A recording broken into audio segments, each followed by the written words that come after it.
Hello friends, good morning, welcome back to my channel Priyanka Sarwan লাইফে। তোমাদের সকলের স্বাগত। আই হোপ তোমরা ভীষণ ভালো আছো। আর আমাদের আজকে মন্দারমণিতে হচ্ছে থার্ড দিন। আজকে আমরা এখান থেকে চেক আউট করে বেরিয়ে যাব। আমাদের প্যাকিং চলছে, দেখতেই পারো চারিদিক অগোছালো হয়ে গেছে, জামা কাপড় গোছানোর পালা। এই জিনিসটা বড্ড বাজে লাগে যে একবার আসো প্যাকিং করে নিয়ে তারপরে, যদি এই পালাটা আমার নয়, প্যাকিং করে নিয়ে আসার পালাটা আমার, যাওয়ার সময় গোছানোরটা হচ্ছে ওই জামা কাপড় যা গোছানোর গোছায়। আর চলো, আমি পুরোপুরি রেডি হয়ে গেছি, এখন আমরা বেরোবো। আর হ্যাঁ, আজকে যেহেতু আমাদের এখান থেকে যাওয়ার পর, আজকে আমরা কলকাতা না, আজকে আমরা যাচ্ছি বোনদের ওখানে। ওখান থেকে আমরা কালকে সকলে মিলে আমরা যাচ্ছি কলকাতা, মানে আমাদের বাড়িতে। তো চলো এখন ওই ঘরে যাচ্ছি। জামা হাতা, আমার জামা হাতাও এক এক থেকে কিছু না। দেখো মিষ্টি স্নান টান করা হয়ে গেছে, মিষ্টি রেডি হয়ে গেছে এখানে, তাই না? মানে আমরা এখন কাদু হচ্ছিল একটু আগে। এখন দেখো মুখটা ঘুরিয়ে না। আর এখানে অন্টি তুই রেডি হয়েছিস? ও রেডি হয়নি, বাবু হয়নি, এই দুটো এখনো রেডি হয়নি। এদিকে মা রেডি হচ্ছে।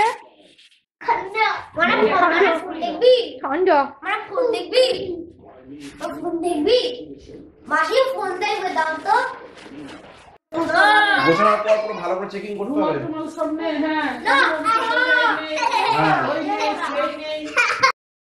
আমরা সকলে রেডি হয়ে গেছি আর এখন যাচ্ছি হচ্ছে ব্রেকফাস্ট করতে।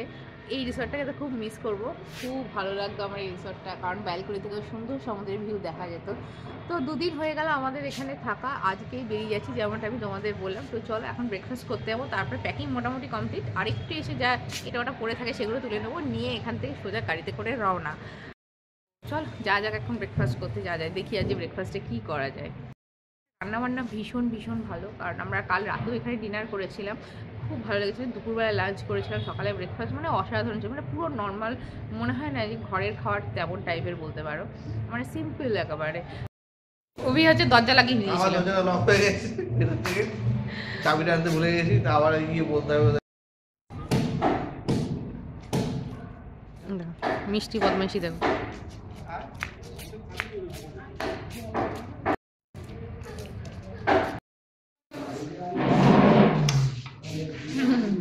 হয়ে গেছে, সবাই বসে বলছিল তিনটে তিনটে চেয়ার করে নকশা খান্না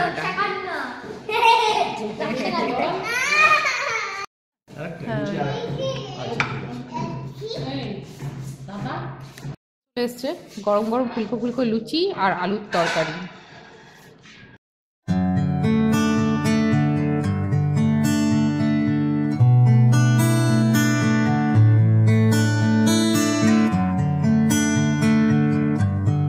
দেখো ফ্রেন্ডস, আমরা আবার সেই জায়গাটায় চলে এসেছি।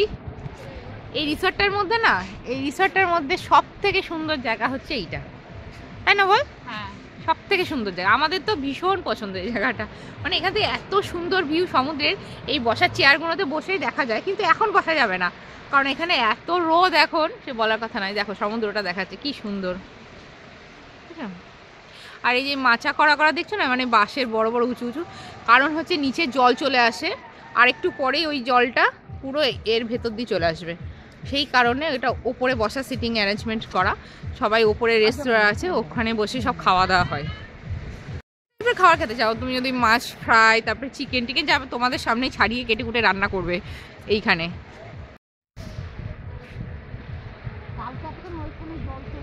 না না, কালকে এতক্ষণ আসেনি, আর একটু পরেই আসবে জল, প্রচুর জল চলে আসে।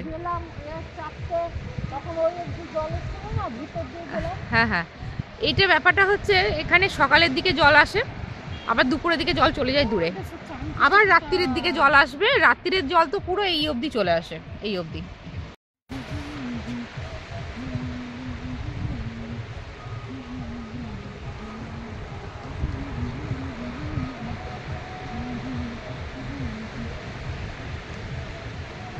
আজকে বেশ ঠান্ডা ঠান্ডা লাগছে, এই ঠান্ডা ঠান্ডা হাওয়াতে এই রোদটা বেশ ভালোই লাগছে, অতটা খারাপ লাগছে না। আজ আমি সকাল সকাল স্নান টান করেছি, পুরো মাথা টাথা হেয়ার ওয়াশ করে, ভালোই লাগছে বেশ রোদে এসে। বেশ সুন্দর না বলো জায়গাটা? হ্যাঁ, এত সুন্দর রেস্টুরেন্টে থাকবো ভাবি, বিয়েতে থাকবো, আমি বললাম না গিয়ে দেখতে খুব সুন্দর এটা জায়গাটা, সত্যি ভাবিনি এত ভালো ইয়েতে থাকতে পারবো আমরা।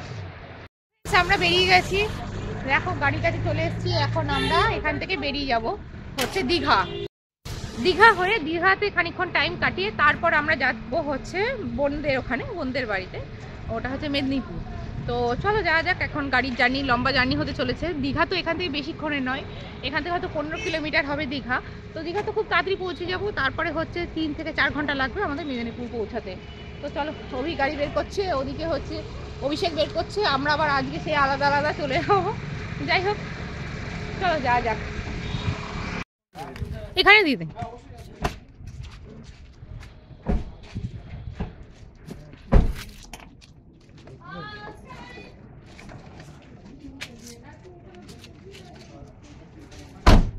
গাড়ি স্টার্ট করে দিয়েছি। বাই বাই মন্দারমণি করে এখন বেরিয়ে যাচ্ছি। সামনে একটা বড় মসজিদ আছে। এটা তো ঠিক করা হলো না, কি ঠিক করা হলো না? মন্দারমণি ছেড়ে বেরিয়ে যাচ্ছি। আর এটা হচ্ছে মন্দারমণির মেন জায়গাটা, মানে সি বিচের ধারে যেখানে আমরা ছিলাম। আর দেখো পাশে আশেপাশে না সব ছোট ছোট বাড়ি, তারপরে হচ্ছে অনেক হোটেল, বেশ ভালো লাগছিল। পুরো রাস্তার ভিউটা আমি তোমাদের সঙ্গে অল্প অল্প করে শেয়ার করব। আর এখন আমরা যাচ্ছি একটা গ্রামের ভেতর দিয়ে, যেখানে পাশে ছোট ছোট খাল রয়েছে, একটা বড় ব্রিজ। এই ব্রিজটা দিয়ে ভিউটা একেবারে অসাধারণ ছিল, মানে দু সাইডে অন্যরকমই ভিউ ছিল। দেখো জল, তারপরে একটু চড়া মতো এরম টাইপের ভিউ ছিল। ব্রিজটা বেশ অনেকটা লম্বা। ব্রিজটা পার করেও আমরা যাচ্ছি একটা মাঠের মধ্যে দিয়ে। পাশে রয়েছে হচ্ছে, এটা হচ্ছে পুরো দীঘার আগ দিয়ে, পাশে খানিকটা জল রয়েছে, বেশ সুন্দর সমুদ্রের জল, ভালোই লাগছিল। এখন আমরা প্রায় দীঘার কাছাকাছি চলে এসেছি।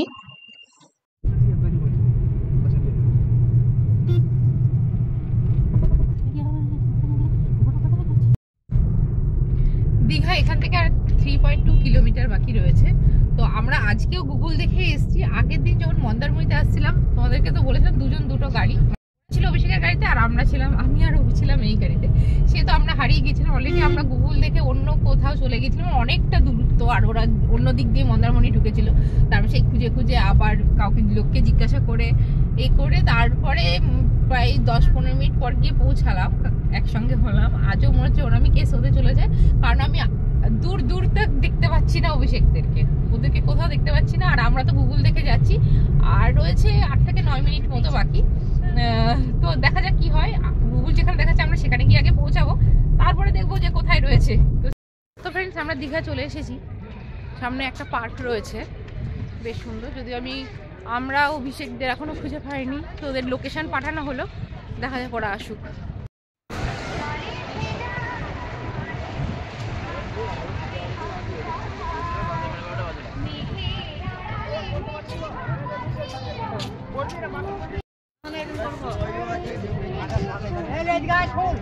দীঘাতে ভিড় হবে না তা হয় না। এখন বেজে গেছে 2টো, আর এই সময় দীঘাতে এত ভিড় সে বলার কথা নয়। প্রচুর, মানে এক একটা জায়গায় না অনেক লোক একসঙ্গে স্নান করছে। তবে হ্যাঁ, মন্দারমণিতে এত ভিড় তো হয় না।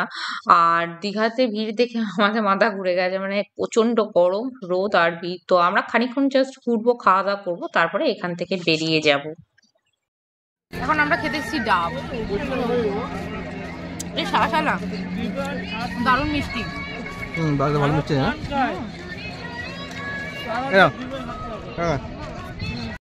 মতো কোনটা নেবেন?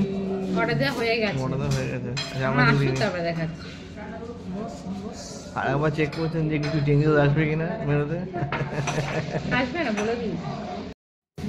আর পণ্ডিত দেখুন, ফোন নিয়ে বসে গেছেন, রিভিউ দিচ্ছেন।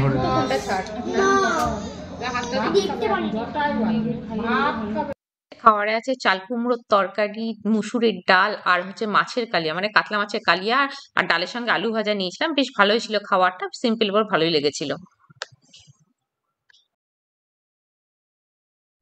তো ফ্রেন্ডস, আমরা ঘুরে টুরে লাঞ্চ করলাম। লাঞ্চ করে এখন বেরিয়ে যাচ্ছি এখান থেকে।